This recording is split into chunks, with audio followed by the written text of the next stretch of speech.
Características adaptativas das plantas. Sim, um assunto muito importante. Explica o que é isso, professor? De um modo geral, quando a gente fala de adaptações, o aluno tem que saber integrar conhecimentos aí de várias partes da biologia. Parte de seres vivos, que ele aprende lá no 2º ano, né, de plantas e outros reinos. Estudar um pouquinho de ecologia, por conta das adaptações, Ecologia, né? sempre. Tem a ver. E entender de evolução, para poder perceber o que tem a ver ambiente, adaptação e por que alguns seres vivos têm sucesso ou não ao longo da vida aí, da evolução dessa espécie, né? Então, vamos ver como isso cai no Enem? Vambora. Roda a questão. Sem perder muito tempo, vai direto para a questão, vai. Ó, dentre outras características, uma determinada vegetação apresenta folhas durante 3 a 4 meses do ano, com limbo reduzido. Começou a falar a palavra esquisita, hein, Edu? Limbo reduzido, já vou te falar. Mecanismo rápido de abertura e fechamento dos estômatos. Tá? E caule suculento. Vamos lá. Essas são algumas características adaptativas, olha, tá? Das plantas do bioma onde se encontram. Que fator ambiental é responsável pela ocorrência dessas características adaptativas? Galera, ele vai te dar algumas situações ambientais, tá? Olha lá, essa planta se encontra num ambiente escasso de nutriente, uma estratificação da vegetação, elevada insolação, baixo pH ou escassez de água. Olha para as 3 características aqui, ó.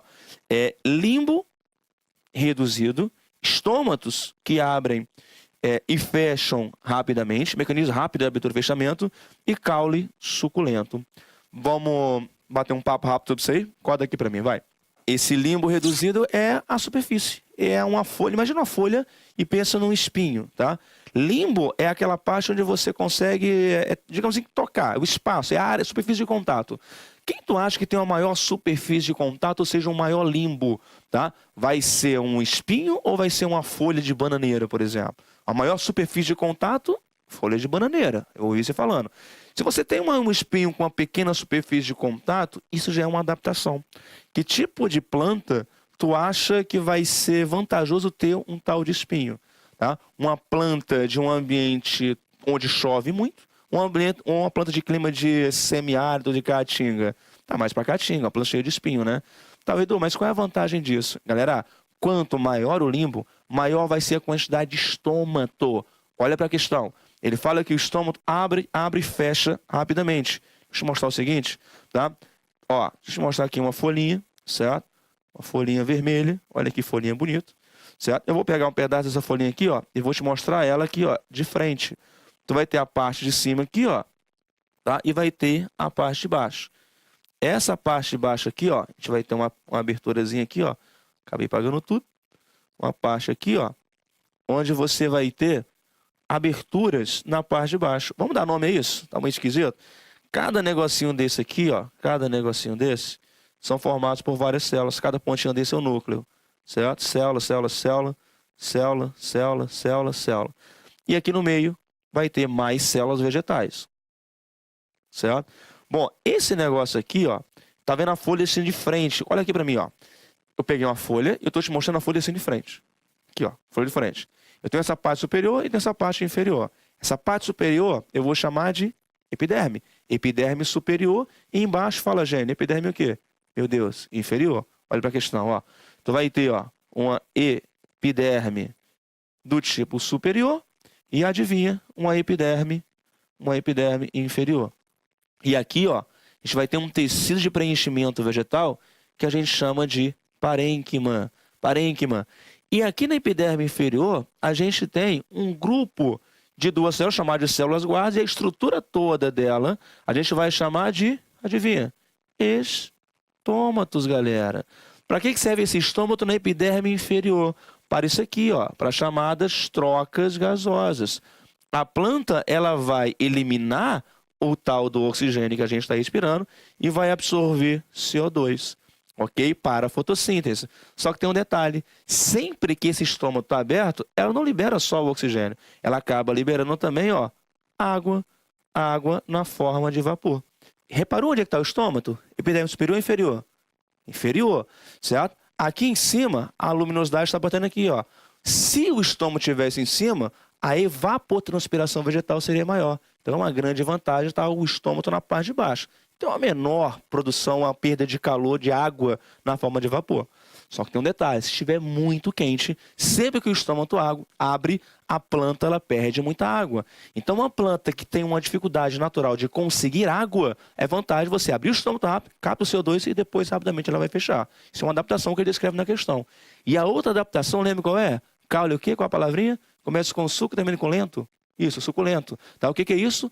É uma planta que consegue armazenar muita água.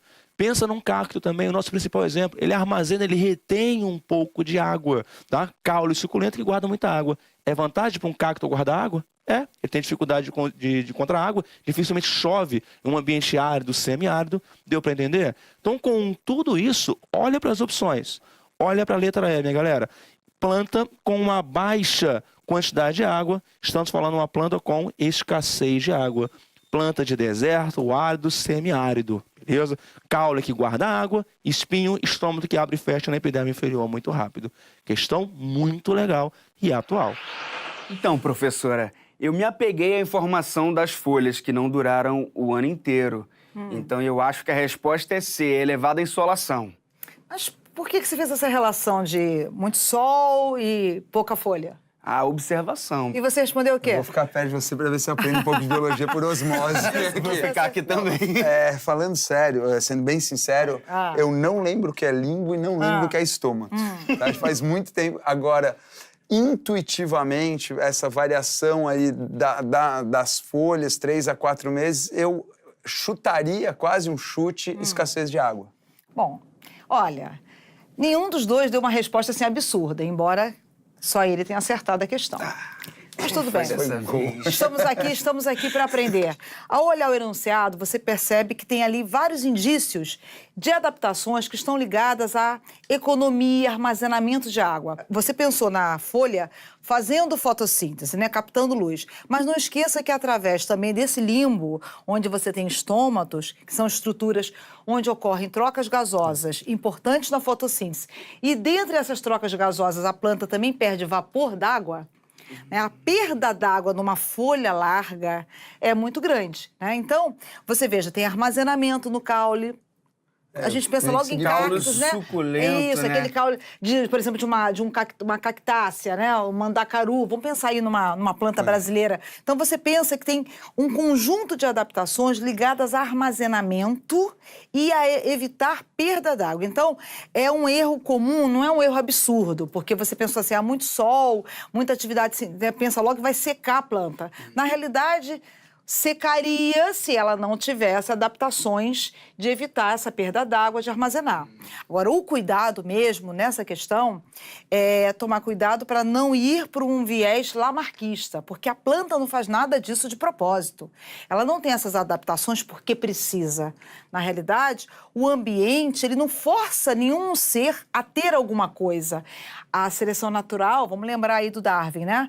Esse ambiente, né? Nesse tipo de ambiente, como a caatinga, sobrevivem seres, por exemplo, plantas, capazes de evitar a perda d'água. Cuidado para não estudar as coisas fragmentadas e na hora de interpretar uma questão como essa, incorrer no erro, que é até compreensível. Bom, essa parte de ecologia, evolução, eu uso muito nos meus filmes de natureza, para entender os animais, os ambientes, que é né, essa matéria que o pessoal tem que estudar agora para o Enem. Para mim, hoje em dia, ela é muito útil para o meu trabalho. Toda a questão de desequilíbrio ambiental. Tá, também né? muito, Bacana. mas também essa pegada de zoologia, muito. Professora, muito obrigado mais uma vez, viu? Imagina, foi um prazer.